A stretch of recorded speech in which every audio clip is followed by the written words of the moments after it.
jadi tuh dulu pas pada saat, aku USG, Brija belum lahir, terus dokter aku di Medistra, Dokter Widi, dia bilang, "Ibu, ini anaknya, di dalam perut sih, maksudnya hasil USG otaknya bentuknya nih Bu, kayak kupu-kupu." "Ya, iya, itu tandanya katanya otak kiri sama otak kanannya tuh sama Bu," gitu, "bagusnya." Gitu, terus aku bilang, "Apa bener ini ya? Apa cuman pengen menghibur dokternya?" Gitu kan. Kemudian yang gimana nih yang udah nonton? Gak nyangka banget karena sebelumnya belum baca ceritanya ternyata gitu. Terus yang paling terkenang apa kalau dari filmnya ini? Masih ada orang tua atau gimana? Udah aku persaudaraan berdarah dan anak tertua juga. Oh iya. Oke, terima kasih. Boleh nggak di namanya siapa? Nama saya Rati dan saya rekomen dong ke teman-teman. Ya, jangan lupa saksikan di film. Thank you. Terima kasih banget ya. Halo semuanya, kali ini aku Aca Septriasa sedang ada di XX1 di PS dan aku pengen lihat teman-teman yang baru aja keluar di bioskop nonton Titip Bunda di Surga. Yuk mari kita wawancara. Halo. Halo Aca. Kamu tadi nonton Titip Bunda di Surga gimana? Pokoknya teman-teman harus nonton sebagai perspektif. Jadi sedih lagi deh. Iya. Oh ya udah pokoknya teman-teman yang belum nonton ya Titip Bunda di Surga mumpung masih ada di bioskop dan kemarin udah tayang 26 Februari dan seterusnya mudah-mudahan dengan support kalian bisa stay di bioskop terus. Oke?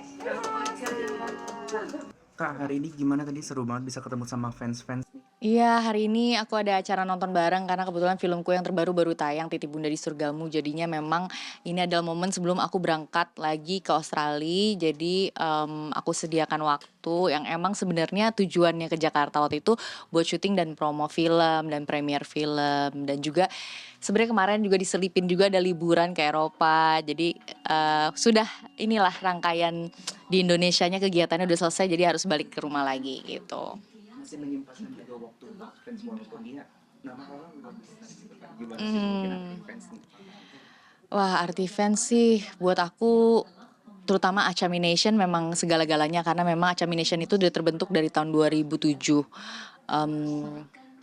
Dan aku berkarir kan dari tahun 2005. Jadi memang mereka tuh melihat evolusi aku banget kalau dalam hal karir dari aku umur 16 tahun ya. Terus sekarang udah 37. Jadi udah 21 tahun mereka berdampingan bersama aku, selalu nonton film dan support karir yang bikin film aku jadi bisa bersuara dan terdengar sama audiens yang lain itu kan karena bantuan dari Acamination juga. Jadi ya mungkin nggak ada Aca Septriasa kalau nggak ada mereka kali gitu. Dan ini juga salah satu momen lagi di Indonesia gitu ketemu sama fans gitu ya. Iya, jadi sebenarnya ini eventnya agak dadakan juga karena memang mereka tuh setiap lagi kalau aku maksudnya kalau aku ada film baru biasanya mereka menawarkan, "Kak, ini mau dibikin nonton barengnya nggak?" gitu. Terus ya udah mereka ngadain tapi kan sebenarnya kan karena aku bikin iklannya tuh di Instagram aku jadi semua orang yang random juga yang bukan Acamination juga bisa nonton. Jadi tadi ada beberapa teman-teman juga yang memang belum bergabung tapi pertama kali ketemu gitu di studio gitu. Kak, izin dong mau update anaknya. Hmm. Apa sih? Memamerkan lukisan itu. Lukisan, Gimana sih Kak iya. ceritanya Kak? Iya, jadi kemarin itu anak aku Brijia Kalina dia ada jadi kayak ada pameran lukisan gitu di Jakarta, tepatnya di Jakarta Barat. Karena memang ada penawaran aja sih sebenarnya jadi kayak dari pihak kebudayaan dan Kementerian Kebudayaan mereka tuh kayak bikin satu event gitu melahirkan seni maksudnya kayak seniman-seniman buat anak-anak. Jadi anak-anak yang pembuat karya seni dari umur-umur sekolah, SD gitu, mereka yang membuat lukisan bisa diseleksi dan masuk ke dalam pameran lukisan. Nah, Brijia tuh pertama kali emang pameran. Nah, kan kita kan ditelepon panitianya, terus kita mau, akhirnya kita kayak ngepost kan berbagai ini ya pilihan lukisannya Bri kan. Ketika kita ngepost lukisannya Bri itu ternyata dipilih lima-limanya semuanya gitu. Padahal beberapa anak ada juga yang kayak eh, di- beberapa anak ada juga yang kayak dipilih lukisannya gitu, ada yang 2 ada yang 3 tapi Brija kebetulan semuanya. Dan kayaknya tuh yang ngadain pameran juga sebenarnya nggak tahu kalau misalnya itu anakku kayaknya, karena yang daftarin neneknya sebenarnya. Jadi ya udah mereka ambil, terus mereka ambil lukisannya janjian gitu kan di Jakarta, janjian di abis dari rumahku janjian. Terus ya udah akhirnya pas lagi aku datang ke pamerannya orang-orang baru tahu kalau misalnya oh ini anak ibu gitu. Malah pas aku datang pameran hari pertama kan tuh kan aku post tuh di Instagram. Ya aku langsung ditelepon sama ini apa penyelenggara kayak tuh diajak pameran lagi gitu. Buat anakku maksudnya. Jadi awalnya tuh sebenarnya ya kita hanya hanya menyambut baik tawaran dari yang Kementerian Kebudayaan yang mengadakan acara itu, dan mereka nawarin karena kenal sama neneknya Brijia, itu aja sih gitu. Tapi kan ini kan gambarnya masalahnya kompleks detail dan indah banget kak, beda banget gitu. Ini dari Mhm. kapan itu kak mungkin bukan? Jadi Brijia tuh sebenarnya udah kenal warna itu tuh dari umur 18 bulan. Tapi dia mulai aktif ngelukisnya tuh 2 tahun 10 bulan kalau nggak salah. 2 tahun 6 bulan deh, 2,5 tahun. Waktu aku lagi di Azerbaijan lagi syuting film Laila Majnun, waktu itu kayak di hotel pertama kali dia dibeliin spidol gitu, spidol lukis.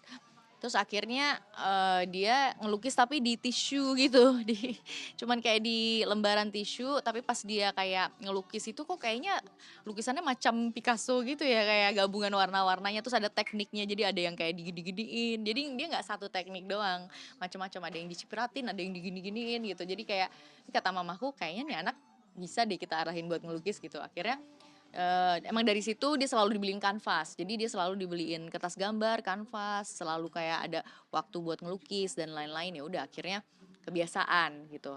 Ya udah tiba-tiba pas udah mulai masuk 3 tahun, 3,5, 4 tahun, 5 tahun, ya udah sampai sekarang 8 tahun ya lukisannya tambah serius lagi gitu loh.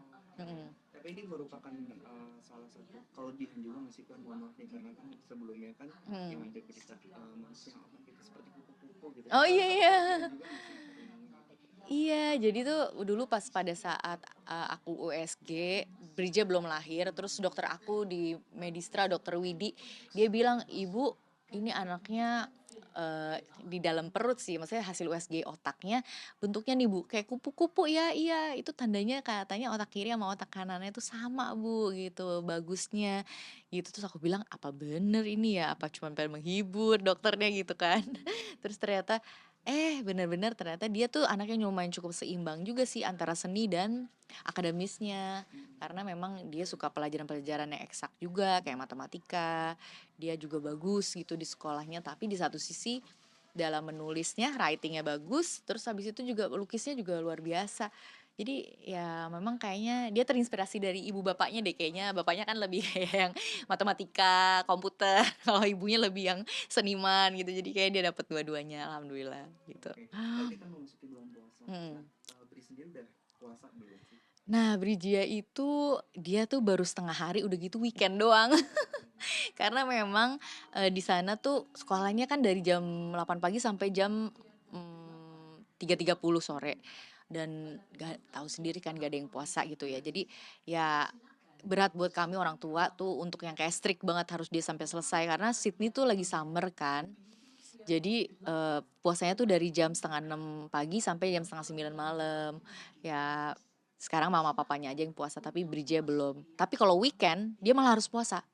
Jadi weekend itu dia nggak makan kan dari malam-malam tuh, dari terakhir makan kan jam 7 sampai jam 8 malam. Terus dia besokannya baru makan jam 12 siang gitu. Nah kalau soal gitu ada request gitu masih apa mengenalkannya gimana gitu? Kalau sahur sih dia tahun-tahun lalu sebenarnya dia udah ikut sahur gitu. Mungkin dari kecil banget sih dia udah ikut sahur dari usia 3,5 tahun juga udah sering duduk sahur, dan sholat juga dia udah bener-bener ikut terus lah sama papahnya sama aku gitu. Jadi emang dia kalau sholat dan bacaan sholat tuh alhamdulillah dia udah pelan-pelan bisa hafal gitu. Tapi ya memang karena di sana kita pindah rumah kan, jadi dulunya itu kita dari daerah situ yang deket sama masjid, sekarang jadinya masjidnya agak jauh gitu. Jadinya kalau mau manggil guru ngaji tuh harus yang kayak datang ke rumah.